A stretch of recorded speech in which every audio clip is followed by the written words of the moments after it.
जय जय श्री राधे। मेरे चैनल पे आपका खूब स्वागत है। तो आज हम जानेंगे कि पितृपक्ष के दौरान क्या हम हर रोज़ जो सूर्यदेव भगवान को जल छोड़ते हैं, जो तुलसी महारानी है, पीपल वृक्ष है, या फिर जो लड्डू गोपाल और शालिग्राम भगवान है, और हमारे शिव जी अगर शिवलिंग के रूप में घर में है तो क्या हमें कैसे पूजन करना होता है इस दौरान। और अगर फ्रेंड्स आप पितृपक्ष के समय पे अपने पितरों को अगर आप जो है भोग निकालते हैं तो उसे हमें कैसे देना चाहिए, ये सब बातें आज हम इस वीडियो में जानेंगे। तो फ्रेंड्स, श्राद्ध पक्ष जो पितृपक्ष अब इस समय पे जो चल रहा है, इस समय पे कहते हैं कि हमें जो 16 दिन होते हैं वो हमारे पितृगणों के लिए होते हैं। तो इस समय पे भी हमें सूर्य देव को जल छोड़ना, तुलसी जी में जल छोड़ना और पीपल वृक्ष की पूजा करना बहुत ही शुभ माना जाता है।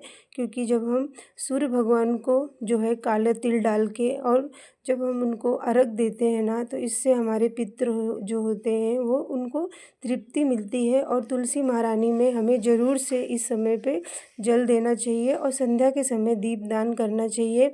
ऐसा करने से हमारे पितरों के जीवन में जो भी परेशानियां हैं उनको जहाँ पे भी हों उनकी मोक्ष की प्राप्ति होती है। और उनको वो जल जो हम तुलसी जी में छोड़ते हैं ना, वो हमें जो है पितरों को भी उनसे तृप्त होते हैं। तो इस समय पे कहते हैं तुलसी महारानी में हमें ज़रूर से जल छोड़ना चाहिए।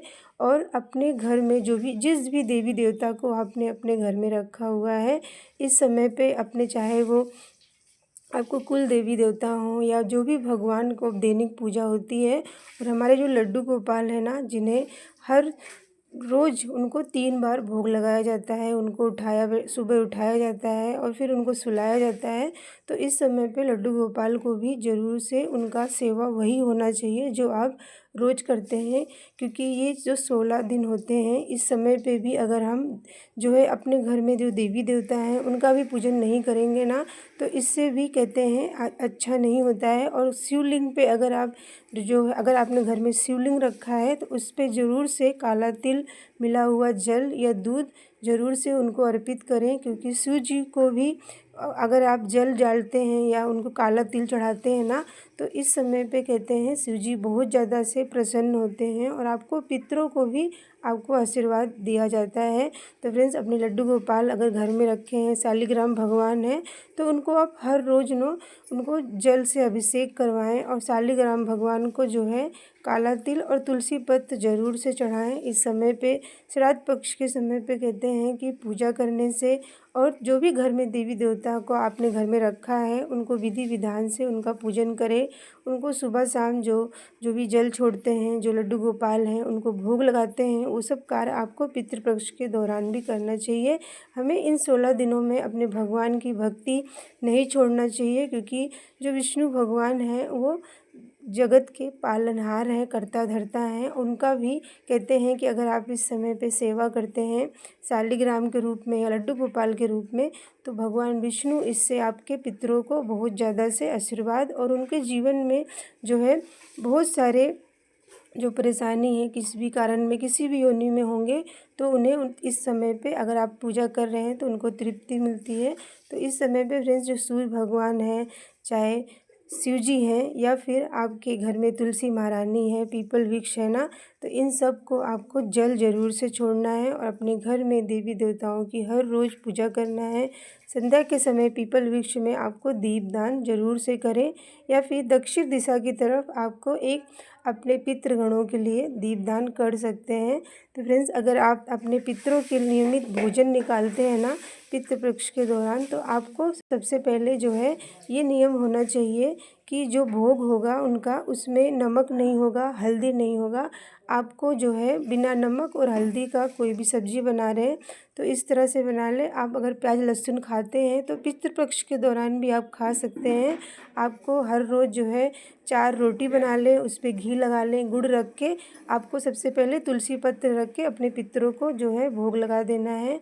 उसके बाद किसी गाय को, कौवा को आप ये खाना उठा के रख सकते हैं। इस तरह से आप जो है अपने पितरों को भोजन निकाल सकते हैं। और पितृपक्ष के दौरान आप प्याज लहसुन अगर नहीं छोड़ना चाहते तो उनको सिर्फ घी रोटी पे 4 रोटी पे और उन पे घी लगा लें, गुड़ रख के और काला तिल और तुलसी पत्र रख के आप अपने पितरों को भोग लगा के आप किसी कौवे को, गाय को ये भोजन दे सकते हैं।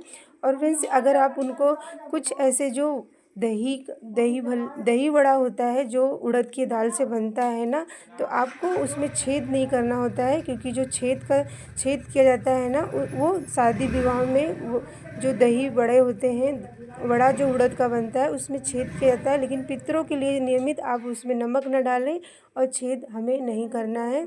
इस तरह से अपने पितरों को आप भोजन दे सकते हैं। जब भी पितरों के लिए भोजन बनता है तो उसमें हल्दी और नमक का इस्तेमाल नहीं किया जाता है।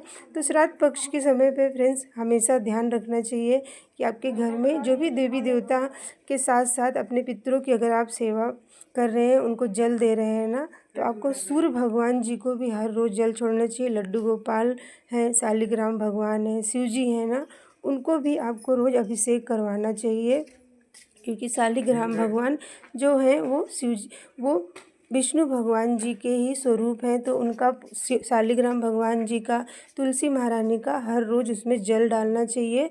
और संध्या के समय फ्रेंड्स आप तुलसी महारानी में दीपदान जरूर से करें, परिक्रमा करें। और पीपल वृक्ष है तो वहाँ पे भी जाके आपको मीठा जल आपको डालना है। और संध्या के समय आपको पितरों के लिए जो है दीपदान करना है। और इस समय पे पितृपक्ष के दौरान पे आप जो भी पूजा प्रार्थना कर रहे हैं, इससे आपके पितरों को भी बहुत ज़्यादा से उनकी आत्मा को शांति और उनके जीवन में जो भी परेशानी है, किसी भी कारणवश से वो मोक्ष को नहीं प्राप्त हो रहे हैं, तो आप इस समय पे अगर ये सब सेवाएं करते हैं ना, इससे भी कहते हैं आपके पितृगण तो मोक्ष तो मिलता है, और साथ ही साथ विष्णु भगवान का अधिक आप पे जो है आशीर्वाद होता है। और अपने अगर आपने घर में शिवलिंग रखा है तो उस पर जो है जल अभिषेक करें, उस पर बेलपत्र रख के आप शिव जी का पूजन जरूर से करें।